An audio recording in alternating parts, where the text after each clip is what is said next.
On passe maintenant à l'actualité vue du net, un œil sur les médias avec Mounia Benaïssa. Bonjour Mounia. Bonjour Raphaël.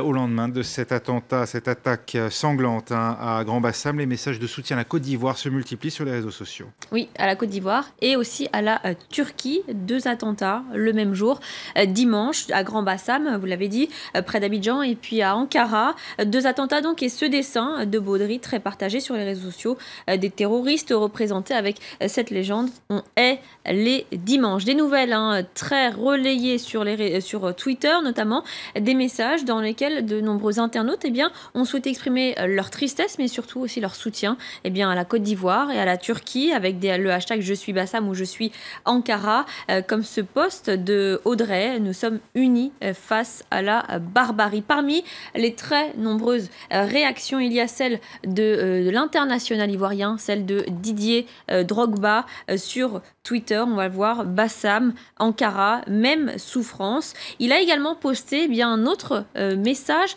cette fois-ci à l'attention d'un joueur turc qui a, lui, un joueur inconnu, qui a joué à Toulouse et qui joue au Galatasaray et qui a, lui, perdu son père lors de l'attentat à Ankara. Autre tweet d'autres joueurs ivoiriens, Max-Alain Gradel, ou bien encore sur le compte de Facebook de Yaya Touré.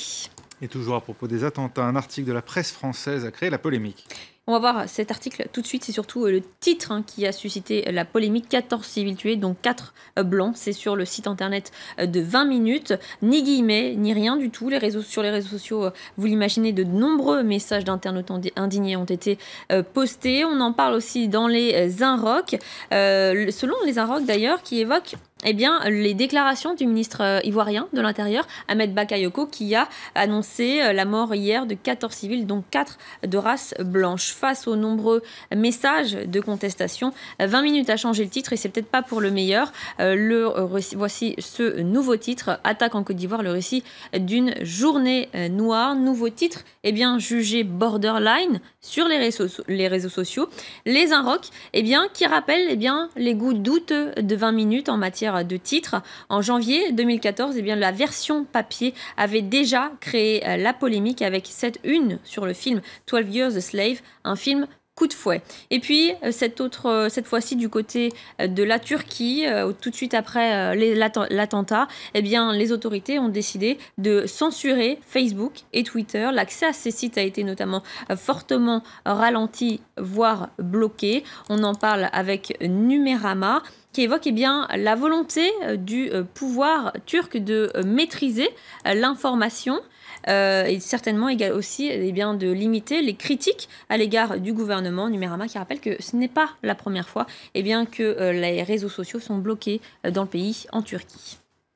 Elle s'appelait Nord-Pas-de-Calais et Picardie. Les deux régions ont fusionné et leurs habitants étaient appelés à se prononcer sur le nouveau nom. Oui, exit le Nord-Pas-de-Calais-Picardie. Voilà maintenant place au Hauts-de-France, un nouveau nom choisi par les élus du conseil régional à l'unanimité, à l'exception des élus FN qui se sont abstenus.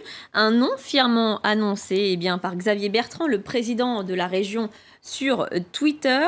Un nouveau nom qui a aussi été moqué, très critiqué, notamment à commencer par Fabrice Dallongeville, qui est l'ancien président du comité régional du tourisme de Picardie, qui dit avoir des hauts le cœur. Autre mécontente, Marine Le Pen, la présidente du Front National, qui est aussi conseillère régionale des Hauts-de-France, qui a tweeté: une appellation froidement géographique qui fait fi de notre histoire, de notre culture, un cruel manque d'imagination. Et ce qu'on peut dire, c'est que les internautes, eux, n'ont pas manqué d'imagination. Certains ont tout simplement imaginé une nouvelle carte de la France, un nouveau nom de la région, après la simplification de l'orthographe, celle de la géographie, Hauts-de-France, Milieu de France ou Bas de France. On va voir une autre carte tweetée, largement retweetée, avec la région Midi-Pyrénées, Languedoc-Roussillon, qui est devenue la région tout en bas. Et puis on passe rapidement au dernier propos, au dernier coup d'éclat de Zlatan. Il a dit que si la tour Eiffel était remplacée par sa statue, il resterait au PSG, car son contrat arrive à terme en juin. Forcément, les déclarations de la star du PSG a fait pas mal de réactions sur les réseaux sociaux. Ce jeune tweetos qui dit pétition pour remplacer la Tour Eiffel par la statue de Zlatan. On va voir ce que ça aurait pu donner. Et puis on va terminer par la principale concernée, tout simplement la Tour Eiffel qui a son compte Twitter et qui a dit « J'aime ton humour, Ibrahimovic, et la vue de Paris est si belle d'ici, mais la tour, c'est moi ». Merci Mounia.